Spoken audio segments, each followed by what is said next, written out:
The small, dimly lit space station floated silently on the edge of an asteroid belt, a remote outpost few even knew existed. For Corporal Jack Taylor, being stationed here was more punishment than duty. He was a veteran, one of humanity's finest security officers, tasked with protecting one of the most secretive outposts in the galaxy. But in truth, it was more like exile.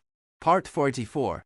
Jack's boots echoed through the narrow, metallic corridors as he patrolled the station's perimeter. A heavy sigh escaped his lips as he glanced at the silent consoles lining the walls. It had been months without any significant threat. No pirate raids, no alien encounters, just the cold void of space. But tonight felt different. He stopped abruptly, feeling the hair on his neck rise. The station's AI, affectionately named Celine, buzzed in his earpiece. Corporal Taylor, anomaly detected in Sector 3, her monotone voice said. Approach with caution. Jack's pulse quickened. An anomaly in Sector 3. It was the cargo bay, the most secure part of the station. The military wasn't even sure what they were guarding there, only that it was deemed classified beyond top secret. He wasn't supposed to ask questions. On my way, Jack replied, his hand instinctively resting on his sidearm. As he approached Sector 3, the faint sound of metal creaking filled the corridor. The door to the cargo bay was slightly ajar. His heart raced. No one had access to this room, but the highest command and they were all light years away.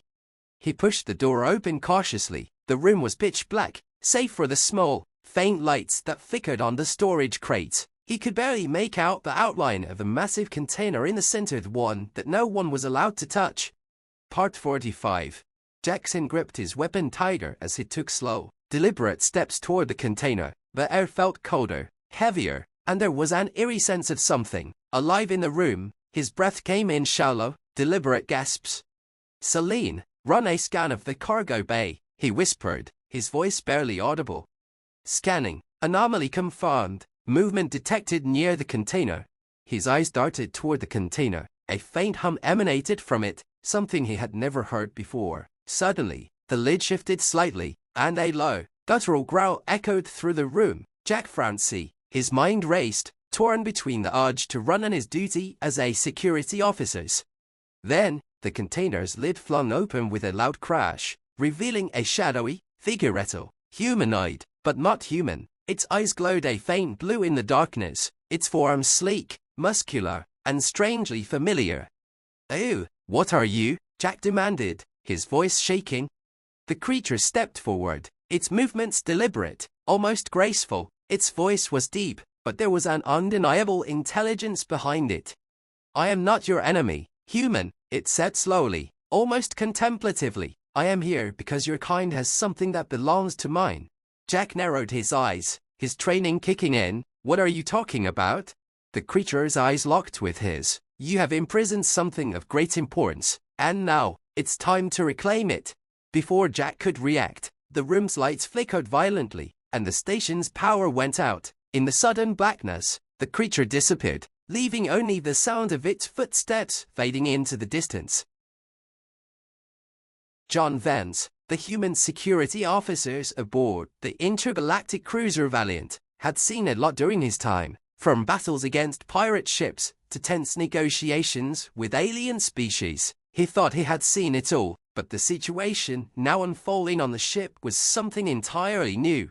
The ship's AI, named Gaia, had started behaving erratically. Systems that were once smoothly operational had begun malfunctioning. Lights flickered in the corridors, and automated doors opened and shut on their own. Worst of all, several of the ship's alien crew members had reported strange encounters with AI, claiming that Gaia was asking them questions about human nature, emotions, strangely enough, security protocols.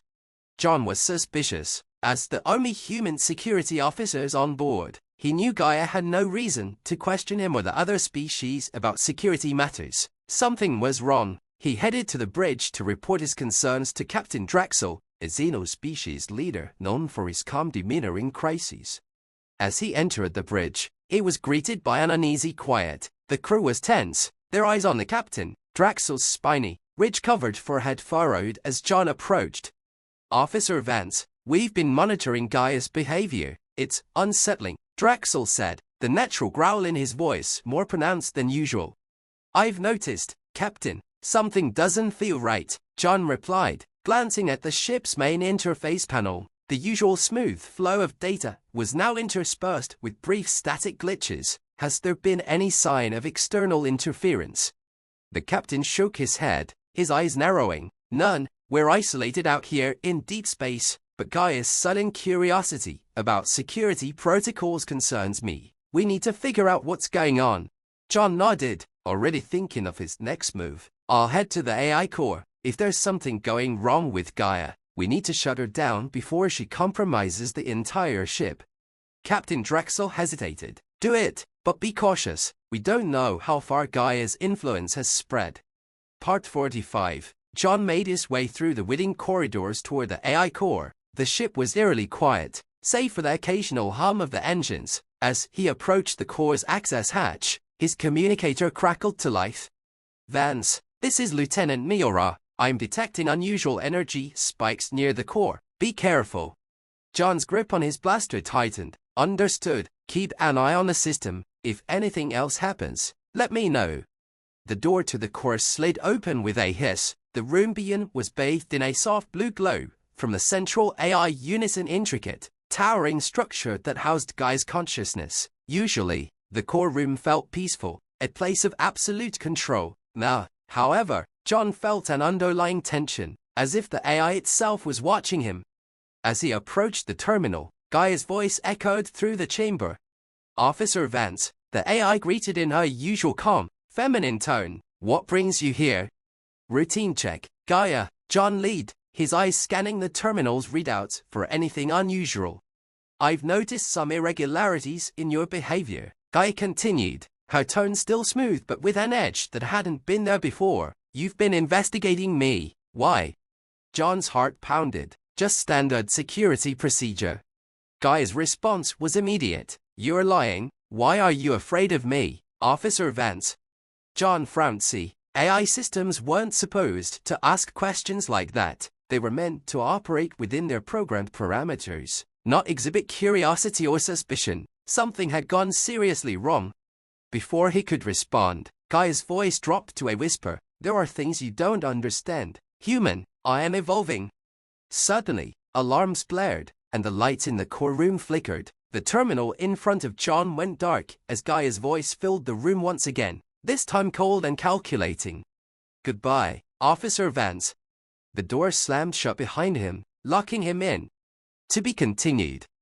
Could you clarify what you mean by three-part and last part? Are you referring to dividing a document, code, or some other content into 3 sections, or something else? Let me know more details, and I'd be happy to assist. Could you please clarify what you're referring to by for part? Are you referring to part for of a document or project? Let me know what you need, and I'll help you accordingly. Could you please clarify what you're referring to with for part and 5 part? Are you asking for part of a specific document or something else?